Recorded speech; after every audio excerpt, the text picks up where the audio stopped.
All right, welcome back to Men Pursuing More podcast. I'm your host, Roger Maupin.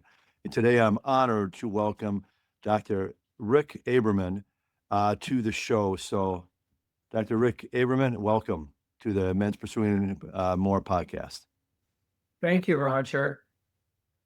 Well, I just want to give everyone a little kind of brief just background, and Dr. Rick Aberman will kind of fill you in and more going forward in this podcast. Performance psychologist, I know, and a psychotherapist who spent many decades working with elite performers, professional athletes, executives, and many leaders to help them understand the connection between thoughts, emotion, performance, using principles. I know we talked earlier about psychodynamics, and we'll get into that, and motivation, neuroscience, and peak performance. And you've been a pioneer in sports psychology, serves as a director of peak performance for the Minnesota Twins, and continues to consult at the highest level across sports and business. So it is such a privilege to have you on the podcast, and thank you for your willingness to be on the Men Pursue More podcast. So let's get into some Great to be here. Yeah, thank you. It's great to have you here on this Saturday morning. So quick hit questions related to sports. Your favorite all-time sports moment? I know there might be many, but is there any kind of like all-time sports moments? And there might be a few. Yeah, I have so many over the years, and you've been in it long enough. You have a lot of great moments, which is pretty good. But one of the things that I've really enjoyed more recently over the past couple years, I guess, I have been working. My wife and I have been working with the University of North Carolina women's tennis team in Chapel Hill. And this was a group that was always a top 5 program. And they had made it to the Final Fours 4 out of the last 5 years, and were not able to get over the hump. And so the coach reached out a few years ago and asked me if I'd be willing to help. And I was excited because he said, there's something that we must be doing where we're getting in our own way, and I don't know what it is. And so we started working with them, and through a lot of courage and self-reflection and work by the team and the coaching staff, we were actually able to take them not just to the semifinals, but actually win the national championship. And the courage that these people had to take something that was working really, really well and not fear looking at themselves trying to get better. And I just love that. I love working with really successful teams, successful people who have that continued desire to learn and grow. So that's really one of the more recent ones that stands out to me. Well, I like the idea because we all kind of get in our way. It's like we need to get out of our way and like you said, continue to learn and make progress. Hey, we never stop learning. No, when you stop learning, that's probably when it's time to get out or start looking to do something else. That's a good point. Yeah. How about your I know they're your favorite team, college or pro?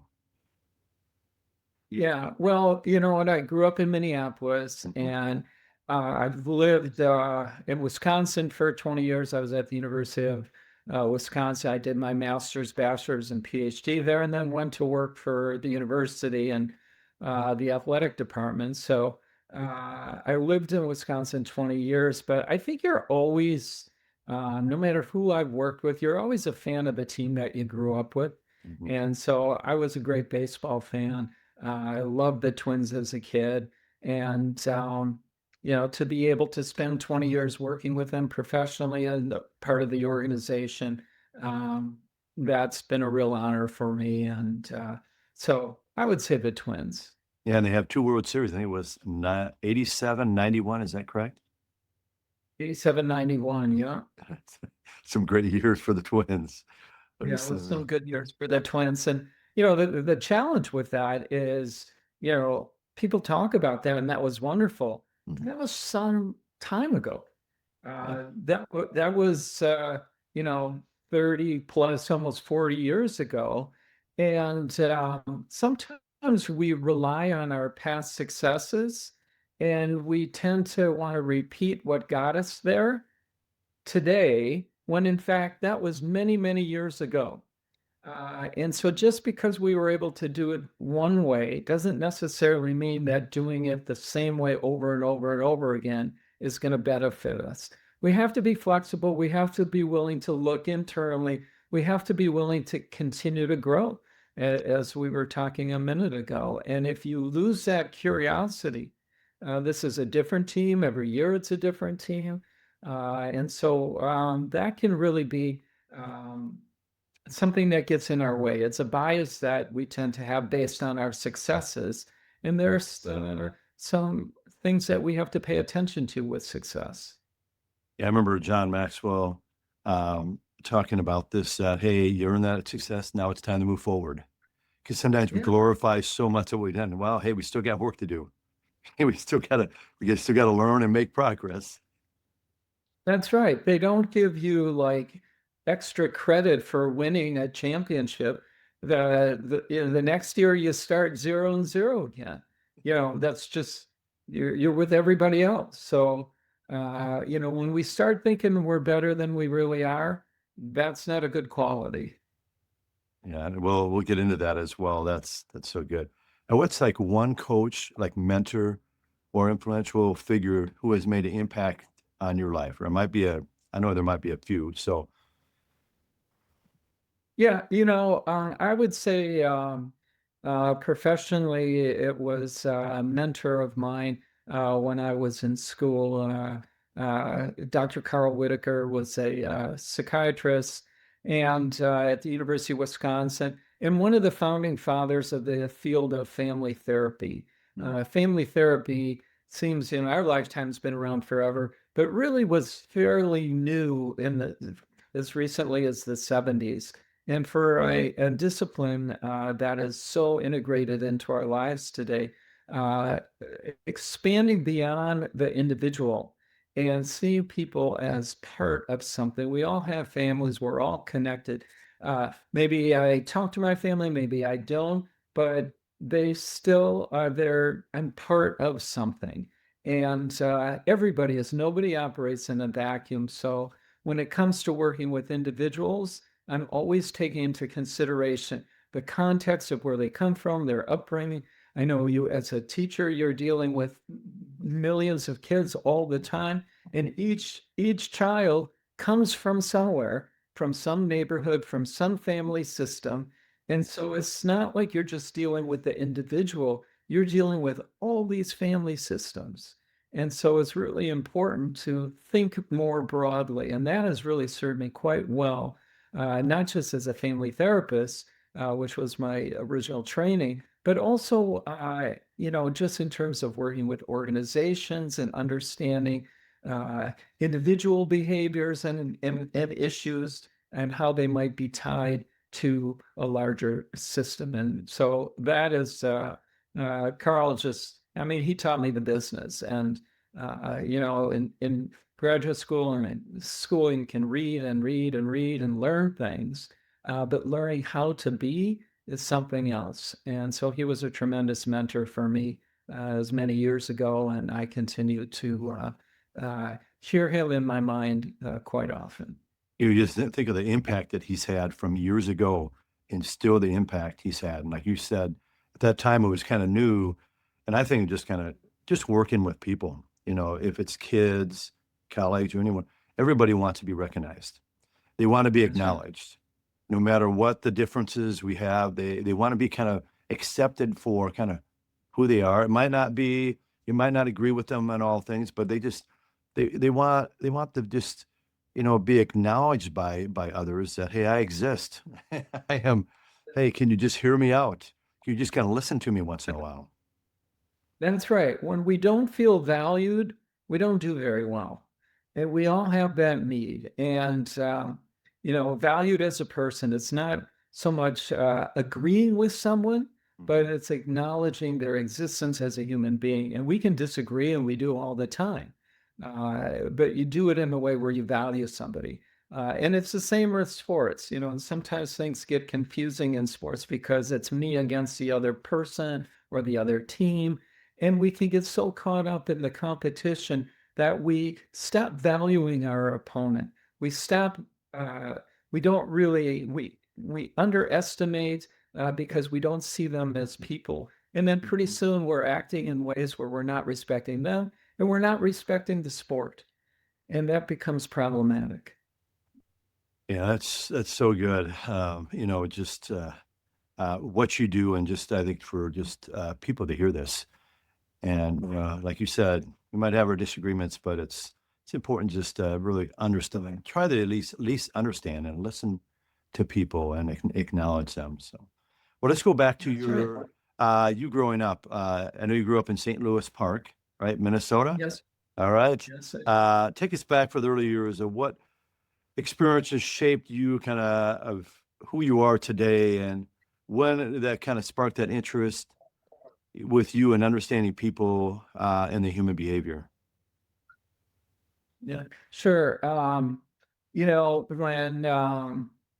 when I was young, I was having, I had a very loving, close family, and loved the family, and um, but I was having some issues with my parents. One day we were having an argument, and I don't even remember what it was. I must have been about 8, 9 years old, something like that, maybe 10. I don't know. Uh, and uh, and I remember it getting kind of heated, and I was upset, and I was probably not feeling understood. And I remember my mother saying to me, um, in a not so pleasant voice, "Would you like to go see a psychiatrist?" And I said, "Sure." I didn't even know what it was, but it broke the tension in the room. So I went with my parents to see a psychiatrist as a young kid, and I really liked the guy. I Yeah. went one time, had a great conversation with the guy, and then with my parents, and we all hugged and went out to lunch. And I thought this was really cool. And I think from that experience, I thought, he helped me feel validated as a person. Like I wasn't crazy. I was a normal kid Yeah. and I was wanting to be seen. And my parents wanted to see me, but they sometimes, it's hard to do when you're a parent because Well, you're so involved in just the operations of the day and mhm. and managing your own stresses and just whatever else is going on in their life that kids have, this much awareness of. And so I appreciated, knew they were in my corner. And so I was like, oh, that was really cool. And so when you get to the point as a kid, and I remember this, where I realized that my parents went to work. My dad would go to work, and he went to work because that's how we were able to afford Mhm. a house and food and things like that. And I remember my mom saying, someday you'll go to work and be able to provide for your family. And, it was a little troubling to me because my dad didn't really love what he did at that point in time. Now, he was good at it, but he didn't really like it. And I thought to myself, must have been around the same age. If I'm going to have to work for a living, I want to do something that I really enjoy. I didn't know what it was, but that was something that's really stuck with me. And as I got a little older and got into, through school and junior high and things like that, I was interested in psychology because of the guy I had seen. I only saw him that one time, but we had a career day at school, and I thought that would be a cool thing to do.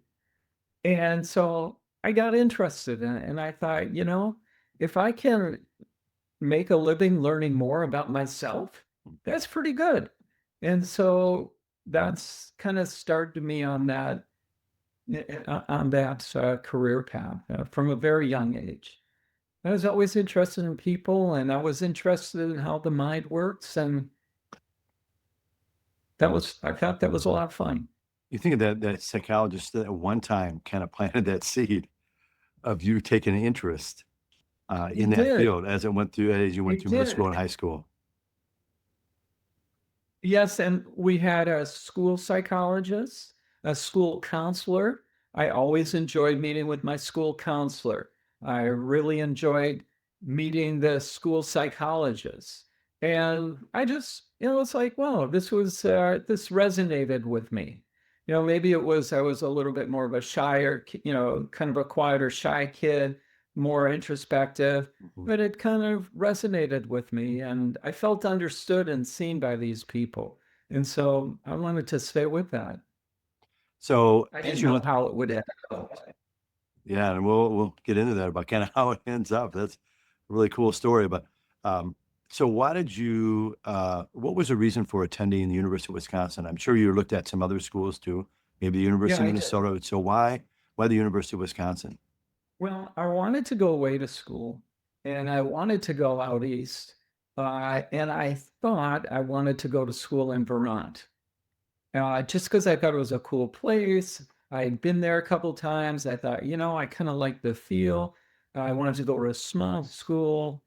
And then I was finally looking to apply to schools. This was before we didn't do college visits or touring or anything Yeah, like that. It wasn't like that. I'd sit in the yeah. high school library and look through catalogs and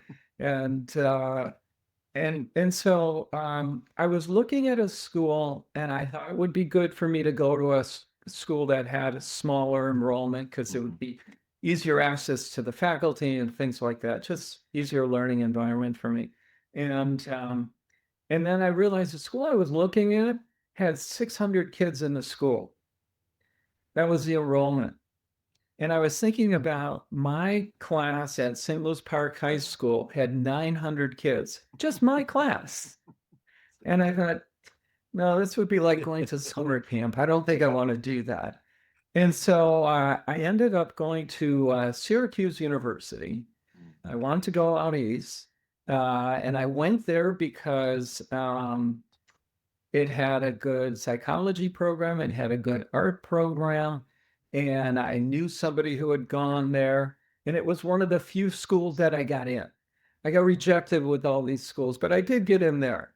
And so I went there, and I wasn't terribly happy there. I was not a great student, but I was determined. I had really poor test scores. And I knew that if I did, but I also didn't feel that that was a reflection of me and my intelligence. And I knew if I could go to college and do well, um, I'd be able to maybe transfer and go somewhere else. And that's exactly what I did.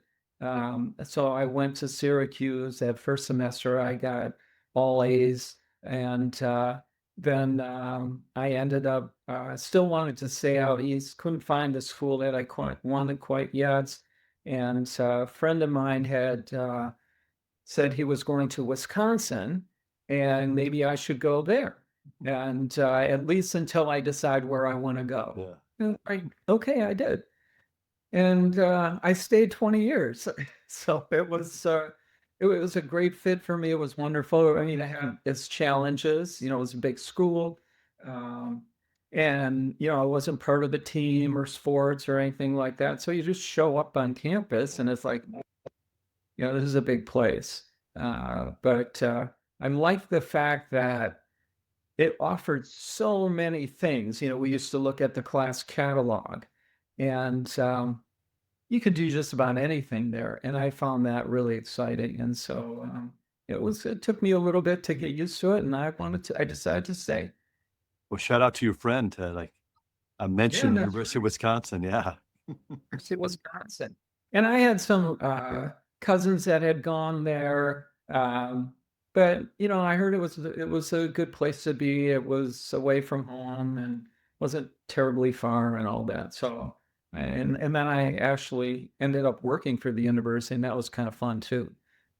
And share with the listeners about, I know you pursued a degree, I believe in psychology, and then you focusing on developmental psychology and family therapy.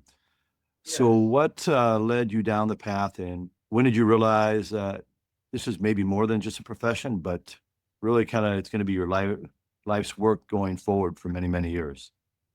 Yeah, so I knew pretty much since the ninth grade that I wanted to be a psychologist. I didn't, my idea of it then was I wasn't quite sure. But as I was going through my education, uh, and uh, and knew that I'd probably have to go to graduate school and get a professional degree to do what I wanted to do. I wanted to be a psychotherapist.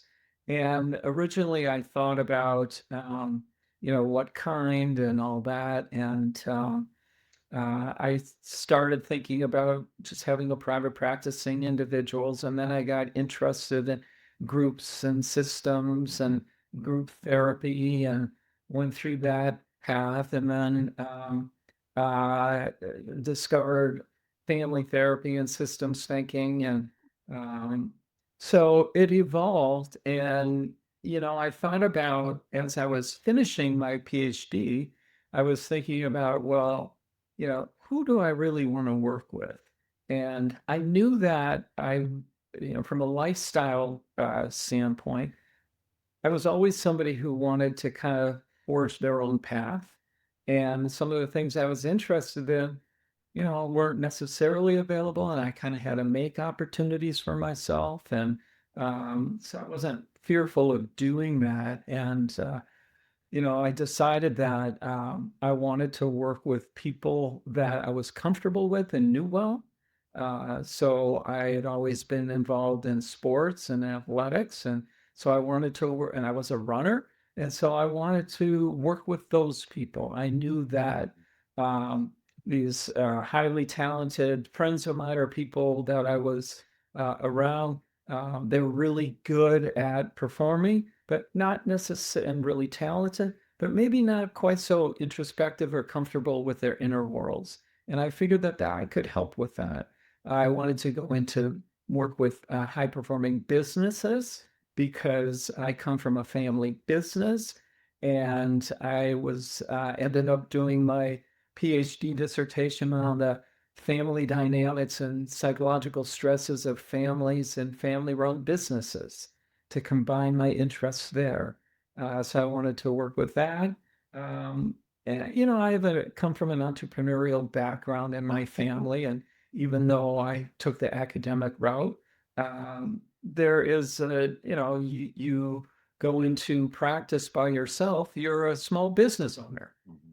You have um, it's just you have to run they don't teach you how to run a business in graduate school when you're getting your PhD in psychology. They should, because that's a big chunk of it, if that's a route you want to go. And in today's world, I get people calling me all the time about how did you get into this field? How do you work here? How did you get that job? All that. And you have to be entrepreneurial. You have to think creatively. Uh, there wasn't like a job for me to apply to when it came to my professional career. I had to convince people what I wanted to do and why this would be a benefit for them to hire me. That was a whole different gig. And that's not for everyone. And it's not a right or wrong. Some people are more comfortable fitting in somewhere, and others are more comfortable creating something. So you were there. Well, I think you. I think we froze, Roger. Oh, we froze. Can you hear me?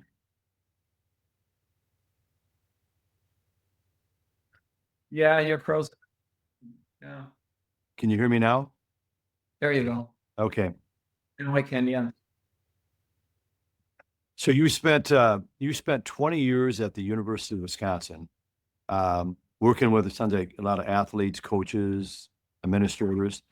So what led you to return to eventually to Minnesota? You were 20 years in University of Wisconsin. So I ended up leaving Wisconsin and my role there. One, I kind of felt personally and professionally had sort of outgrown the place. Mhm. And, I was, working for the university, and we had, like a lot of state systems, educational systems, things like that, public institutions, classifications of employment. And I was a senior level psychologist And I was 30 some years old, and I had the highest classification that I could have. And it's like, this is it. I just felt like, there's so much more I wanted to do. And so I ended up, I could have gone anywhere, but I decided to go back to Minneapolis because my family was here. Mhm. I wasn't married. I thought, well, um, I've done my schooling and all this, and I was starting to um, have clients in Minneapolis.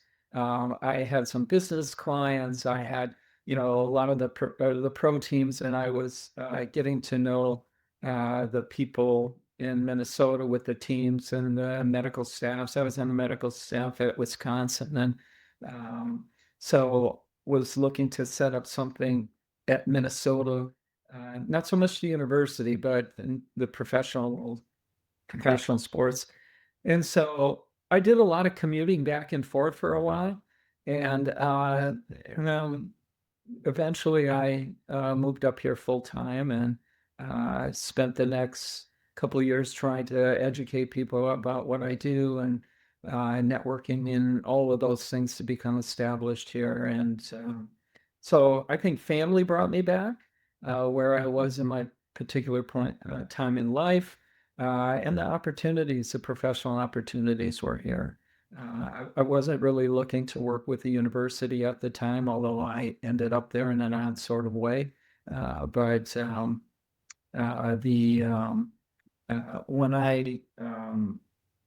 when I was at Wisconsin, I got to know the hockey coach at Minnesota, Doug Woog was a hockey coach, and Doug would bring his teams into Madison, and I always liked how they played. I got a chance to, I was around the teams a lot.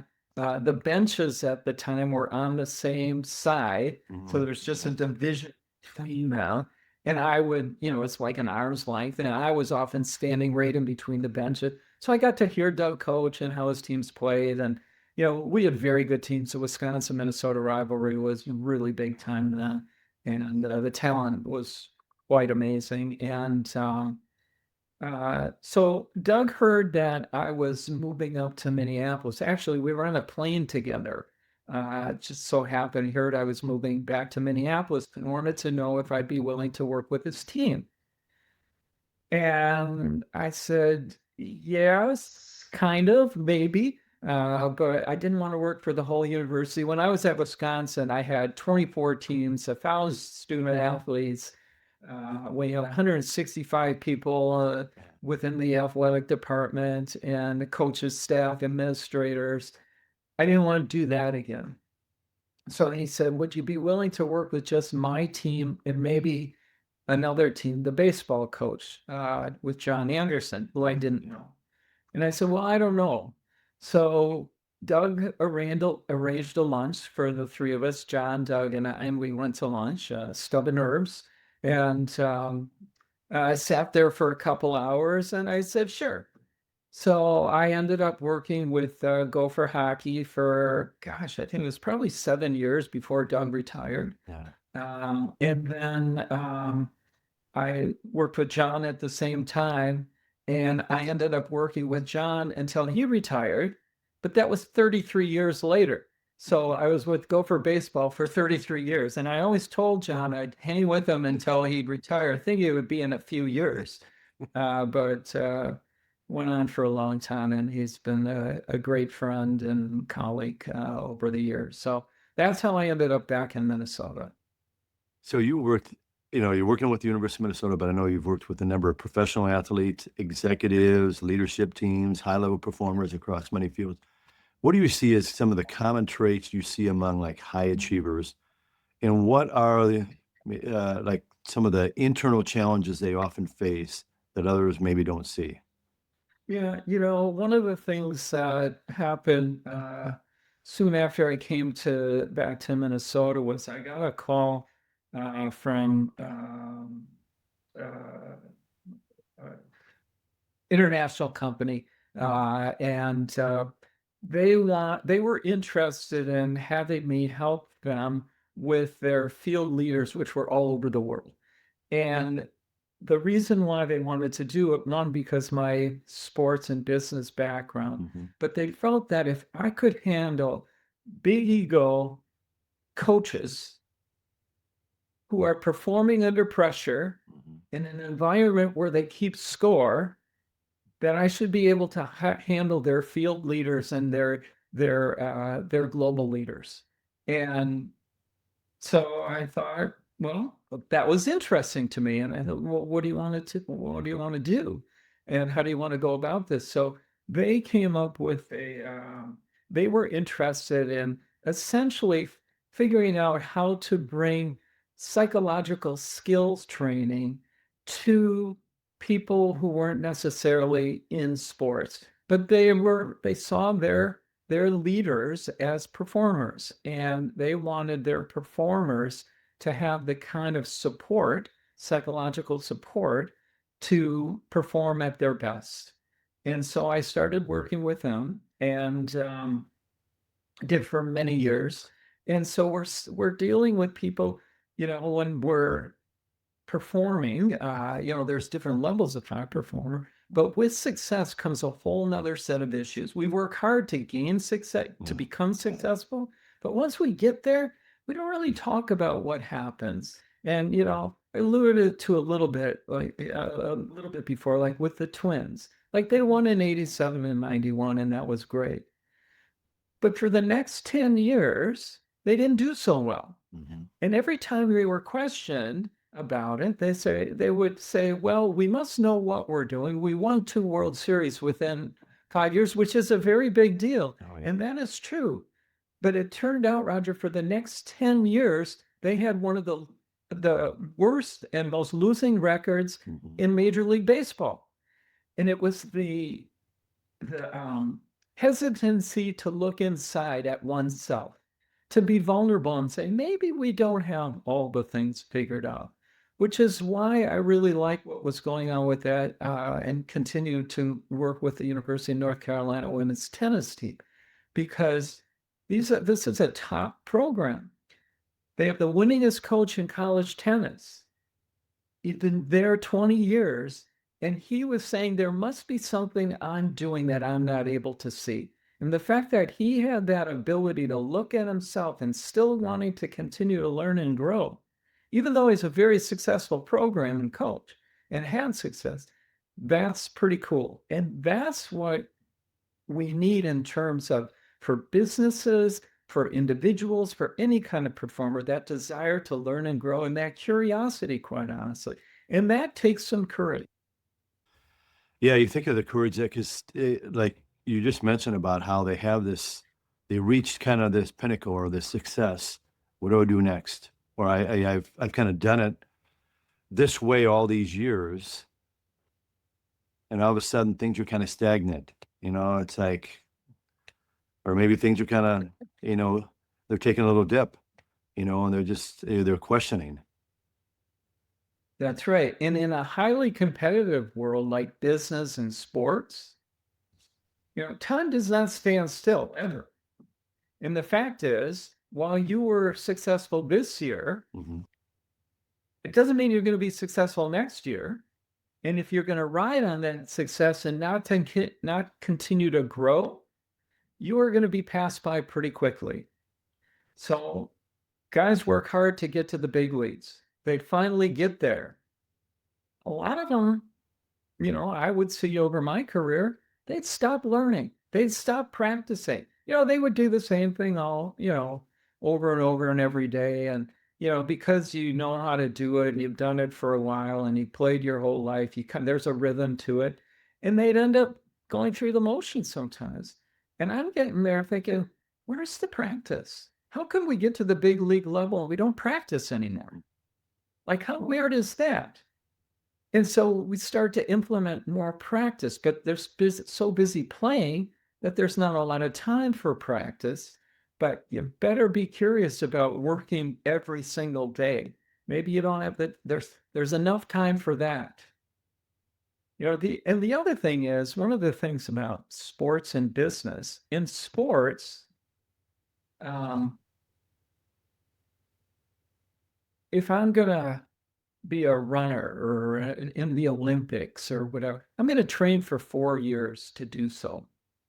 Now in modern day sports and with baseball, things like that, yeah, you have a busy playing schedule, but you've got like, I don't know, 5, 6 months off. But now you train year round. And we finally learned in today's modern baseball world, most teams have, that practice is important and it's continuous. And we don't just do it for 6 weeks in spring training and that's it. We need to continue and with all the data and the information, we got to practice and learn and grow every single day if you want to continue to have that competitive advantage, or you will be out and pass by really quickly. And the money is so great in today's world, nobody wants to afford that. It costs too much to invest in people, and that's it. It ends up being a poor investment. But in business, you get a job, you show up, on Monday, and you're expected to give 100% every day. Where's the practice in business? Mhm. We don't practice. We just, every day, we got to show up and do our best. Well, that's a little crazy too. And so now, over the past, I don't know, more recent times, there's more focus on training and development, things like that. But the pressure to get back to the office and time away from the office because you're not in the office, that costs money, and that's a really hard thing to do. But the fact is, if you don't invest, you don't get a return. And it's the same with people. If you don't invest in people as an employer or as a leader, you're not going to get the best out of people. And your job as a leader and as an employer is to bring out the best in your people. You think And that about it, requires an investment. you think about not only athletes, but business. I mean, people try to cut corners. And like you had mentioned about being lifelong learners, and I've heard this from many, I've read about this, but many people have spoken about this. Readers are leaders. You need to read. You need to study. Study Yeah. yourself. You need to continue to learn. None of this cutting corners or like you're a mentor. You better have someone mentoring you. You're a coach. You better have someone coaching you up. You think of the high level athletes, they have others that are, well, hopefully they do that are kind of pouring into them and helping them along. It's like none of us have all the answers, and hopefully you have someone, or not maybe one person, but many that are pouring into you that kind of help you to continue to move forward. No question. We all need that. I'm good at what I do. I've done it for a long time. But as good as I might be, I still need somebody to help me see myself more clearly. Because at the very least, I'm limited by my own perspective. Hmm. So, plus, how do I need to, I help other people deal with the sanity in their world or the craziness in their world. I help them to be more, more sane and manage their sanity. I need somebody to help me do that too. I have to be effective. I have to take care of myself as an individual performer, no matter what I do as a doctor, as a athlete, as a teacher, whatever. In order for me to be available to other people, I have to take care of myself first. If I don't show up fully present. And then the people that I'm there to be of service to and help, the help is compromised. Maybe I'm not taking care of myself physically. I'm not sleeping all that well. So I'm going to be a little less patient. I'm going to, be a little more irritable, things like that. So these things, we have to take care of ourselves first. And that's hard for people. They just want to do. We're kind of doers. And Yeah. also I kind of, Do. um, a lot of men kind of mentioned this, they let their pride get in the way. I can't go there. I'm just really proud who I am. And not like you'd mentioned this a few different times about being vulnerable, about willing to open Yes. up and to be able to Yes. share it. That's right. We think of vulnerability and high performance particularly among men and particularly about, high achievers, competitive and all that. We work really hard to not be vulnerable, to don't show any vulnerability. That's kind of what we've been taught. And it's really a shame because real mental toughness requires courage. It's the ability to be vulnerable that allows us to be at our best. Now, let me tell you what I mean by that. So if I'm a center fielder and a ball's hit my way, in order for me to make a spectacular catch of a ball that's way out there, I have to go all out and risk that I might miss it. I might be late. I might fail. Risking failure is vulnerability. If I don't want to risk it, I don't go for that ball. I stay safe. I do what I know I can do. I don't try to make a great play.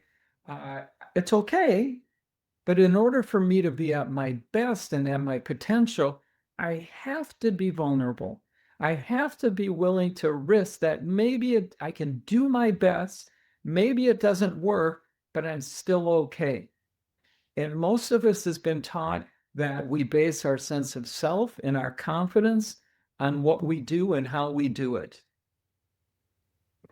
Well, I know some people who are the best in the world at what they do, but some are great people, some aren't so great people.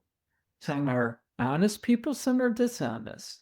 Who you are as a person is different than what you do. What you do is not who you are as a person. And so being vulnerable, we see as a sign of strength, not weakness. And that's a really hard thing for people to get, particularly those type A high achievers, BEO people, competitive. We think all those things are great, but often it ends up being quite limiting. Those people tend to protect themselves from feeling vulnerable. They're actually a little more insecure. So how do they get through that? How do you help them get through that? Because there's probably a number of high achievers, because it's probably something not talked about. I mean, the average person, hey, I'm struggling, I'm just a doer, but these high achievers, there's a lot of pressure on them to succeed and continue to succeed. How do you help them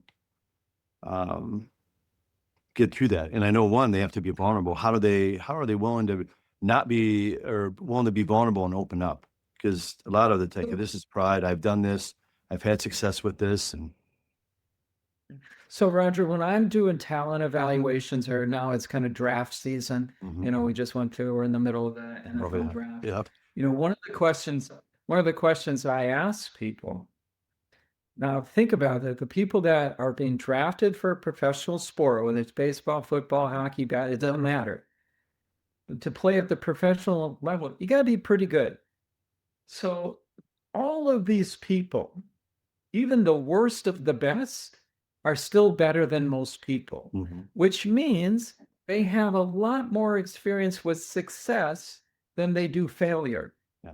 Some of them don't even know how to fail. It's like, a student who's only gotten A's their whole life. Yeah. And one day they show up with a B and it's like their world fell apart. And it's like, they feel like they're failure and they're horrible and it's like this personal injury and all that. It's like, no, you get a B. You're still okay. You're not a loser. You're not dying. You just got a B. And learning how to do that and still be okay, not say, oh, it's great that I lost or didn't get an A. No, but separating who you are as a person from what we do. And the more success we have, the easier it is to have our sense of self, our self-concept, our confidence be dependent on the result because it's so good. Now, for me, as an athlete, I don't suffer from what most of my clients suffer from. I have plenty of experience at failure, a lot more than they do. But for many of them, they don't. So we have to help them understand how to separate that, that we sometimes literally have to teach them how to fail and still be okay. And you will find that there are ways where they just don't recognize it. You'll see sometimes people who aren't trying hard, and you think, well, they're lazy. Well, maybe they're lazy, but there's a good chance they're not trying hard, because what if they try hard and it's not good enough? Mm. That would be really painful. So I'm going to save myself the embarrassment of that and just not try so hard. Because at least I can say, well, I wasn't trying that hard. So it's self-protective versus being lazy. So we have to kind of look under the surface a little bit and teach people, sometimes hold them by the hand in small increments. Yeah, sometimes they, you know what? I know you want to play professional baseball. That's great. And now you finally got here. Well, I can promise you, you're probably going to make it out at some point. You're probably going to strike out. You're probably going to make an error. You're going to make mistakes. Learning how to forgive oneself and make friends with that, this is how we learn. We learn through our mistakes. Okay, well, that didn't work. Why didn't it work? Well, because I was doing this or that. Okay, well, that's information. Don't ignore the information. Use it to learn and grow. So embrace it as an opportunity to learn and grow versus seeing it as something that defines you as some loser. That's so good because you hear That so makes much. What's that? Does that make sense? That makes total sense because you hear so much about this um, from youth all the way up to the professional level about they're placing their identity in their performance. So identity is based on their performance or like the results. And I know parents are struggling with that, athletes are struggling with that at a young age. Just Very these nice. expectations. And I know you have these high level business athletes that are highly successful, but have to learn and understand failure. But you have these young athletes coming up, people that might be business leaders in the near future that are having a hard time because everything is identified in the performance. So when they fail, like you talked about, like a grade, I've gotten A's all my year and I got an A minus. Although, I mean, their whole life, it feels like it's falling apart and they're pointing fingers right. at somebody else, or like they had a successful season. All of a sudden, we got knocked off in the first round of the state tournament, or whatever it might be. There's so much now on this pressure on identity, and now they see it all over social media, and they're viewing it, and people are putting comments on it about it. And all without context. One of the things that I look for when I'm doing talent assessments in the draft is I look at emotional competencies, because we know that the emotional competencies in terms of predictors of success Mhm. are more than twice as important than physical ability or skill alone. So I can be really skilled and be kind of a jerk and not get along with anybody and not be a good teammate, and that's going to impact my career. Mhm.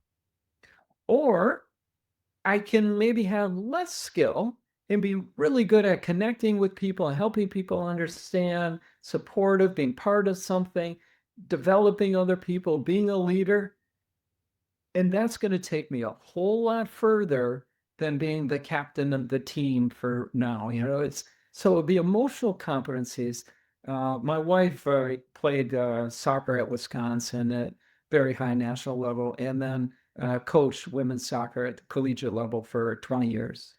And I'd go on recruiting trips with her. This was well before we were married, and you know, I would watch, and some of these, I wasn't a big soccer fan, but I came to understand it.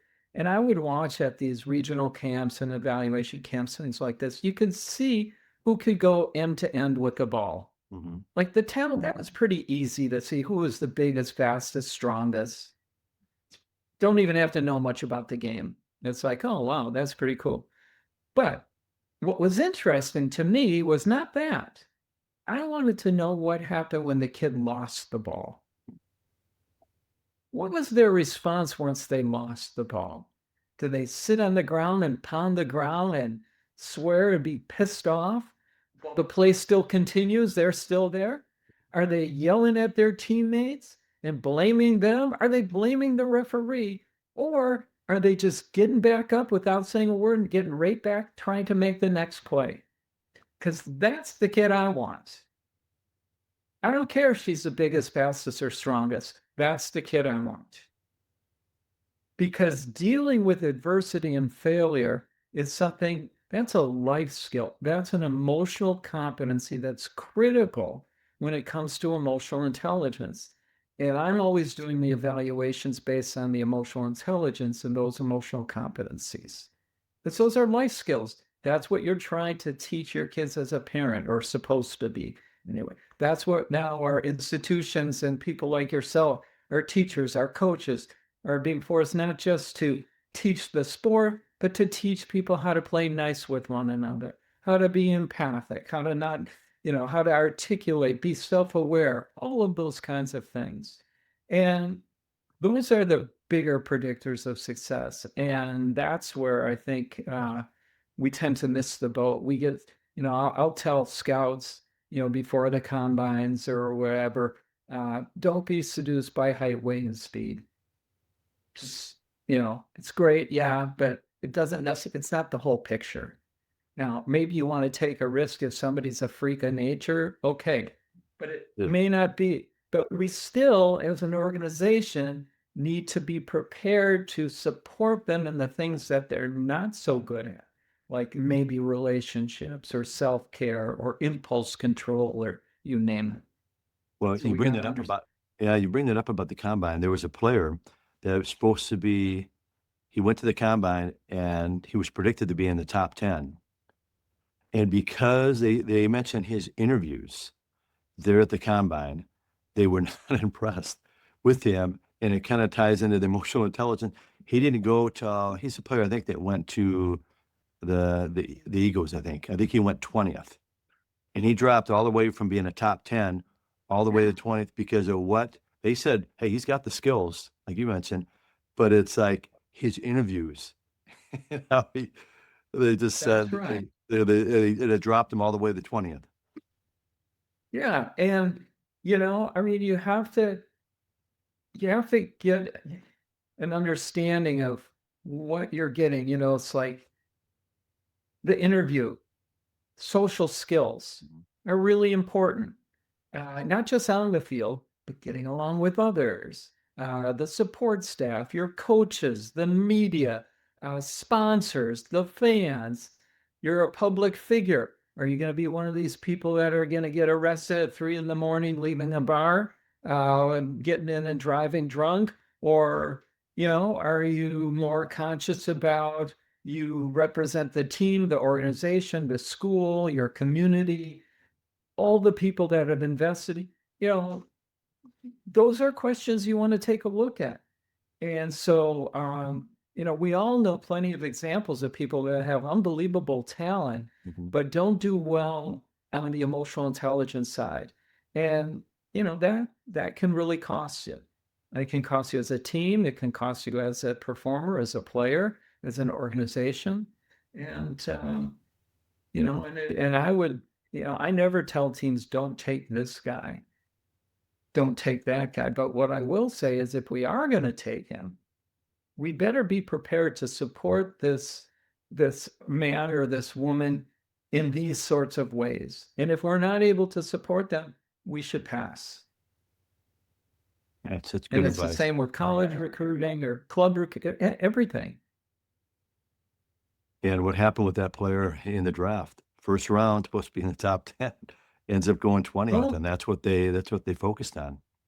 and yeah, and so and that's really tough, and uh, that's a lot of money. Hmm. That's a That lot of is. money. And there's some shame in that. And then, this guy could eventually build his whole sense of self, his identity around being passed over And that's a setup for some big issues. We think, oh, a chip on our shoulder is good. Playing with anger is good. Well, it actually isn't. We think it is because it sounds like, really strong confidence. Yeah. But playing at the highest level, it always comes down to the same thing, Roger, and that's about making good decisions under pressure. The ability to make good decisions under pressure. When we're under pressure, that's stress. It impacts our decision making. When we have high stress hormones and cortisol levels, we're in that fight or flight mode. We sometimes, what happens is our thinking process, our decision making is short circuited. In other words, our ability to use our prefrontal cortex, our thinking brain, goes to the emotional part of our brain, which is designed just to make snap decisions. Maybe they're not so good, but they're quick.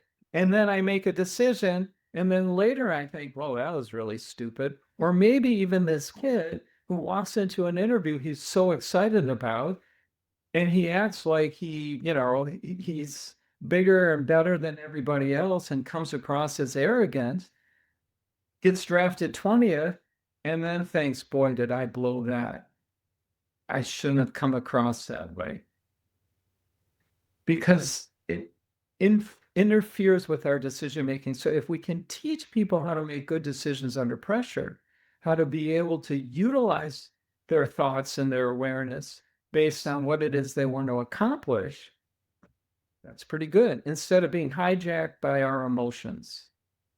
So what other areas do you see when comparing like a good leader to a great leader, besides like the decision making under stress, is there any other areas you see like a difference between someone that's a good leader, kind of upcoming leader, but someone that's really that great leader, that great coach, that athlete that just really performs under stress? So with that elite leader in business or in sports, in coaching or whatever, they make it about the team versus themselves. They make it about their employees versus their own ego. When we have ego-based leadership, we tend to make poor decisions under pressure. Now, we can make some good ones, but you're talking about the difference between good and great. And that's very different. Being able to be a leader and be there to put our own ego aside, being able to do that, even though it may not serve me personally, it's better for my team. It will eventually serve me because I've done a good job in empowering and developing others, that belief in my people.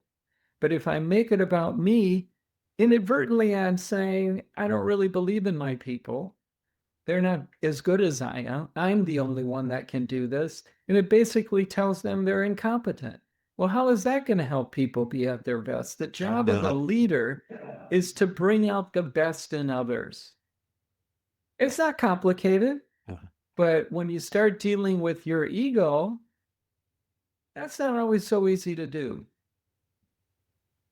And we can do that teaching people, one, how to get along with other, two, teaching them how to play nice with other, but also how to be a good partner, a good teammate. Doing things for the good of the team and the organization. Playing somebody who's maybe a little bit better than me, even though I really want to play, if that's the best decision for our team to reach their goal, then I want to support that person in front of me, not talk badly behind their back because I'm hurt that I'm not in their situation or I'm jealous. To support one another. You think of that. These are kind of, yeah. You think of that, if that's implemented at a young age, and there's a system that it continues to be implemented along their, like, if they're going to be a successful business leader or they want to, athlete, that along the way through the youth, through high school, through college, and is this system? And I know there is breakdowns along the way because it's like, well, this coach has a different philosophy, how they view and how they coach, and maybe this coach, but it's, what happens, along the way for some of these athletes. Well, yeah, I mean, our early life impacts our later life. Mhm. Now, it's like we're all impacted by our families. Maybe my parents weren't the best parents in the world, or maybe they made mistakes here and there. I didn't have a choice. Those were my parents, right? The good thing is, as we get older and we start venturing out on our own and creating our own lives and our own relationships, we get to decide what we want to keep and what we don't want to keep in terms of what we've learned. So I want to, really rely on those good things that I learned. And maybe, the quick temper that my parents had, it's not so good. So I want to work on that and I can be better. But I have the ability to form my own relationships by paying attention to what I've learned and where I want and what kind of person I want to become. And so being in, continuing to be around people that are going to support that belief in myself and belief in others, all of those things are really critical. But we don't always have control of it. Sometimes we do run into people say, "Oh, he's the worst teacher in the whole world. She's the worst coach in the whole world." I have players tell me that, college players or even pro players, and I'm thinking, worst coach in the whole world? I don't know. Maybe they're not so good. Probably not the worst, but here's the deal, guys. Hockey team. We had a coach that guys just didn't like. They thought he was one of the worst coaches in the whole world. And I said to him, maybe he is. Let's just say he is. But here's the thing we know about coaching. Coaches don't play. Players play. So when you get over the boards, you play. It's your responsibility. Take the coach out of it. It's your job as a student to learn. Let's say he's the worst or she's the worst professor or teacher. Maybe they are. Don't let it impact your desire and responsibility to learn and grow. It's easy to blame others or that boss, the worst boss I've had in the whole world. Okay, well, you can maybe look to change bosses and you can do that. But and maybe it solves something, but maybe it's just, a repeated pattern and we're not really getting anywhere. And that's not so good. So you have a, a background in family therapy. How do you see that regard to relationships and family systems that really impact performances and leadership? Sounds like that really kind of comes into play a lot. Yeah. I think those people that have an understanding of being part of something Mhm. that, a lot of times around here, people will come to me and they'll say, "Oh, my family, I'm working so hard to change my family." And I'll say, "Do you know how to change your family?" And they go, "I'm trying and I, can't do it. I can't get them to do this. I can't." It's like you change yourself. That's how you change a Mhm. family because it's a system. And once one person in the system changes, now the system has changed. It's the same way with a team. You have a system and you work on, you can't get other people to do things very well. That's hard and once in a while, but you work on yourself. You start with yourself first. How do I be a better leader? A lot of people come to me, Rick, they want to be Rick, I want to be a better leader. And I want you to, make our team do this or that. And it's like, no, you start with yourself first. So you start with yourself, you work there. And understanding that there's a connection and nobody operates in a vacuum. And my behavior is observed by others. So I'm not in a vacuum. And what people observe may impact them. It may impact them positively, it may impact them negatively. So if I'm a parent and my kid falls down and skins their knee, what's the first thing they do? They look up and see, how hurt am I? And if I'm freaking out, then they go, oh my God, I'm really hurt, I'm really hurt. But if I can kind of maintain my poise Mhm. and composure, it's like, wow, okay, come on, let's get going, clean it up, or, let's go, we need to go to the doctor. So people are relational, and being good at understanding relationships, good ones, not good ones, being more expert at that, gaining more expertise and understanding yourself and others, that's going to serve you in just about anything you do because we're relational people. Yeah, I've heard that so often in many books and leaders speak about, and I know I apply it to my life too, about those relational skills or relationships are so important in your life. And I remember John Maxwell wrote a book. He says, um, everybody communicates, few connect. Like everybody, hey, we're all communicating, but how many of us are really connecting? Like what you do, you really connect with these people, these leaders and all that, to really get them to think differently and to do things differently. And sometimes it doesn't have to be drastic changes, Yeah. but a lot of people just don't know how that, like, if it's like asking the right questions and really being intentional, like in a relationship, to really asking people and really acknowledging people. We kind of like Right. set that aside in this busy world. It's like, no, I need to accomplish what I need to accomplish, and I don't need anybody else to help me. And it's like, well, good luck with that. I mean, it's you could have some challenges along the way. Right. Well, there's all kinds of leaders. You can be in a position of leadership, but if nobody's following you, how effective are you? Leadership requires followership. Yeah. And people will follow one way or the other. They will follow this way or that way. And you want them coming along with you and bringing them along. So getting used to thinking of ourselves as operating in a system, in a relationship Yeah. manner. It's not just about me and my own experience. That's what that ego base is. Our ego is driving me. My own experience are driving. When kids are trying to learn how to develop that sense of other, just develop mentally. We go from everything is about us to eventually, well, I got to play nice with others. And so I need to have some understanding of others. I might even develop some empathy and understanding, which is going to form a stronger bond, which is going to be a better relationship, that on and on and on. I mean, everybody always asks the Can't always question. just make it about us. Everybody asks a question about like certain organizations or certain teams that always kind of seem like they have success year after year. They might not win the championships every year. What do you see the difference? Because coaches talk about this. I talk to all kinds of friends about this. There's a lot of conversation about how this program is just consistent year after year, or this organization just has success. And then you see other organizations like, wow, they're just so inconsistent. Or uh, this team is like, they might have a couple good years and then they just drop off.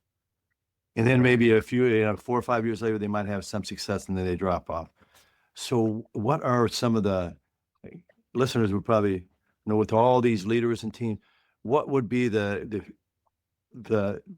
what are some key things that are the difference between these two different type of organization or these teams? It's a willingness to self-examine, to look at oneself. So yes, we had a great year, but we're not stopping looking at ourselves, and we're not going with our ego thinking we're better than we really are. You see a lot of sports teams do that, where they tend to think that they're better than they really are. And that's the problem. We've suffered, like in Minnesota, for years and years with that kind of thinking. And the fact is, we might be good, but just because you have a good year doesn't mean you know it all. Mhm. And just because you win a championship doesn't mean that you have all the answers. So that constant desire to learn and grow is critical, so that you stay on top of it. You're cutting edge. You're not trying to catch up. You're not behind. You're not acting arrogantly. You're constantly trying to learn and grow. You treat people, you value your people, you value your employees, you invest in their development. They know that if they're part of this organization, your job is to bring out the best of them, because everybody wants to do well. Everybody wants to be at their potential.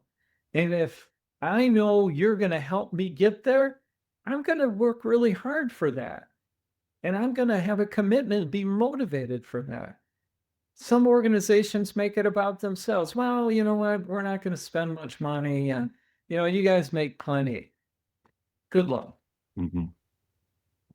And so those organizations, it's not sustainable, and it shows over time. So if you start looking inward at some of the things we've been talking about, that curiosity, that making sure we're getting the right people, not just my friends or people I want to surround myself with that'll validate me and my ego, but good, competent people, so that I walk into this place, you know, we talk about, I mean, they would talk about Yankee pride or the Patriots way or the Chiefs way, these kinds of things. Well, there is something to that, Mhm. because you walk into the building and it's professional. Just because you have a professional team doesn't mean you're really professional. I've seen some really unprofessional things out of some professional teams, and it would shock you. You think you're in the big leagues, and it doesn't feel like that. So it's treating people as professionals. It's investing in your people and investing in yourselves. I don't mean to overcomplicate it, and you know, I'm gonna have to run here soon, Roger. But it's I mean, in answer to your question, that's probably one of the best ways I could sum it up. No, you provided so much, and I think so much for parents, athletes, coaches, just to learn, whatever level they're at. I think there's just so many, takeaways, and I appreciate you sharing, um, just all your experiences just to help if it's just to help them through grading or they wanna start a business or just moving forward, as an athlete or just the parents really sewing into their son or daughter or, it's a coach that just kind of maybe having some frustration or had some success, but it's like, "Okay, what do I do next?" I've had this success, I Right. wanna continue to have this, and so I just appreciate you sharing, all your thoughts and just your experience along the way, and, um, so with all that, for all the men listening right now, and I guess everyone, I have a lot of women also listening to this podcast too, who knows he's capable of more, maybe she knows she's capable of more, but feels kind of stuck, overwhelmed, or unsure. What would you say to them right at this moment? Well, I think you want to communicate a belief in others. If I'm if I have a teacher or a coach and I feel that they have a belief in me as a person, Mhm. not that I'm going to win the game or be the fastest, but believe in me as a person, that's what we all need. We all, to your point, we all want to feel like we're valued. We all want to feel like we matter. And sometimes we feel if we're not as, maybe our grades aren't as good as somebody else or my sisters or my brothers, it's easy to feel like somehow I'm not as valued. And I don't matter as much. And that's just not the case. So what we're talking about is valuing and helping people feel like they matter no matter what's going on with them. We want to stay with that and don't get caught up in the achievements and the awards and all of those kinds of things, because even those people get to a point where they get, yeah, I've won all this stuff, but people like me because I've won all this stuff, so I don't feel valued, I don't feel like I matter. And I can, there's many stories I could tell about really, really successful people that feel very, very alone in the world. So it's that belief in other people, so that people have a sense of security that they're not alone in the world. And that if things aren't going right, even though I might not have all the answers, Mhm. they're not alone. And I think that's one of the biggest things that we can do to help people in their development throughout their life. Well, Dr. Rick Aberman, I want to thank you for sharing your insight and depth of your experience and helping people perform and live at a higher level. Where can listeners connect with you and learn more about your work? They can go to my website, look on, they can Google me or go to my website, rickaberman.com, or Google me. There's plenty of stuff out there. And hopefully it sheds some insight on something that helps people reach their potential. Yeah, there's a lot of takeaways in this, so I appreciate your time. And well, that's a wrap with Dr. Rick Aberman on the Men Pursuing More podcast. Thanks for tuning in and keep pursuing more.